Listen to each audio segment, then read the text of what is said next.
ಹೊಳೆನರಸೀಪುರ ಪಟ್ಟಣದ ಪುರಸಭೆ ವ್ಯಾಪ್ತಿಯಲ್ಲಿ ಯುವರತ್ನ ಸಾರ್ವಭೌಮ ನಟ ದಿವಂಗತ ಪುನೀತ್ ರಾಜ್ಕುಮಾರ್ ಅವರ ಸಾವಿನ ನೆನಪಿಗಾಗಿ ಉದ್ಯಾನವನ ಅಥವಾ ಪ್ರಮುಖವಾದ ಸ್ಥಳದಲ್ಲಿ ವೃತ್ತವನ್ನು ನಿರ್ಮಿಸಲು ಪ್ರಯತ್ನಿಸುವುದಾಗಿ ಹಾಸನ ಜಿಲ್ಲಾ ಸಂಸದ ಪ್ರಜ್ವಲ್ ರೇವಣ್ಣ ಭರವಸೆಯನ್ನ ನೀಡಿದರು.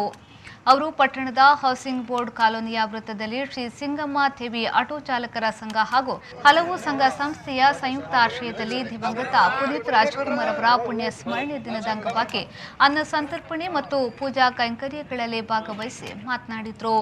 ಪುನೀತ್ ಅವರ ಕಲೆಗೆ ವ್ಯಕ್ತಿತ್ವಕ್ಕೆ ಬೆಲೆ ಕಟ್ಟಲು ಸಾಧ್ಯವಿಲ್ಲ. ಅವರ ಅಕಾಲಿಕ ಮರಣದಿಂದ ಈ ದೇಶಕ್ಕೆ, ನಾಡಿಗೆ, ಚಲನಚಿತ್ರರಂಗಕ್ಕೆ ತುಂಬಲಾರದ ನಷ್ಟವಾಗಿದೆ ಎಂದ ಅವರು, ಸಮಾಜ ಸೇವೆ ಪ್ರತಿಯೊಬ್ಬರ ಮನಸ್ಸಿನಲ್ಲೂ ಹಾಸುಹೊಕ್ಕಾಗಿದೆ. ಯುವರತ್ನ ಸಮಾಜಕ್ಕೆ ಮಾಡಿರುವ ಸೇವೆ ಅವಿಸ್ಮರಣೀಯವಾದುದು ಎಂದು ಹೇಳಿದರು. ನಮ್ಮ ಪುನೀತ್ ರಾಜ್ಕುಮಾರ್ ಅವರು 29ನೇ ತಾರೀಕು ನಮ್ಮನ್ನ ಅಗಲಿದ್ರು. ಇವತ್ತು ಅವ್ರನ್ನ ನೆನಪಿನಲ್ಲಿ ನಿನ್ನೆ 11ನೇ ದಿನದ ಕಾರ್ಯ ಏನಿತ್ತು, ಇಡೀ ಅವರ ಕುಟುಂಬ ಮತ್ತು ಹಾಗೂ ಇಡೀ ಅಭಿಮಾನಿಗಳು ಎಲ್ಲರೂ ಕೂಡ ಆ 11ನೇ ದಿನದ ಕಾರ್ಯವನ್ನು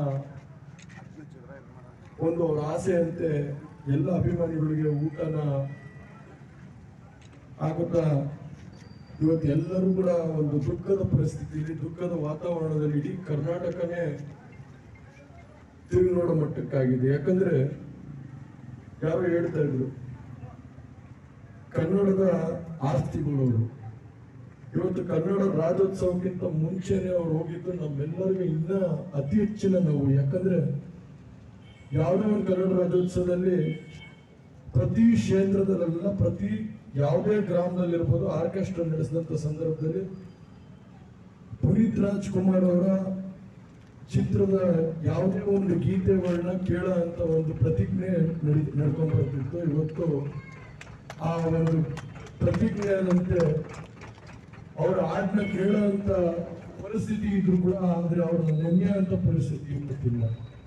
ಈ ಸಂದರ್ಭದಲ್ಲಿ ಶ್ರೀ ಸಿಂಗಮ್ಮ ದೇವಿ ಆಟೋ ಚಾಲಕರ ಸಂಘದ ಸದಸ್ಯರಾದ ಮಹೇಶ್, ಶ್ರೀಧರ್, ಕಿರಣ್, ರವಿ, ಅನಿಲ್, ದಯಾನಂದ್, ಸುನೀಲ್, ಸುಬ್ಬು, ಸತೀಶ್, ಚಂದು, ಬಾಲು, ಕೃಷ್ಣ, ನೂರಾರು ಅಭಿಮಾನಿ ವರ್ಗ ಪಾಲ್ಗೊಂಡಿದ್ರು.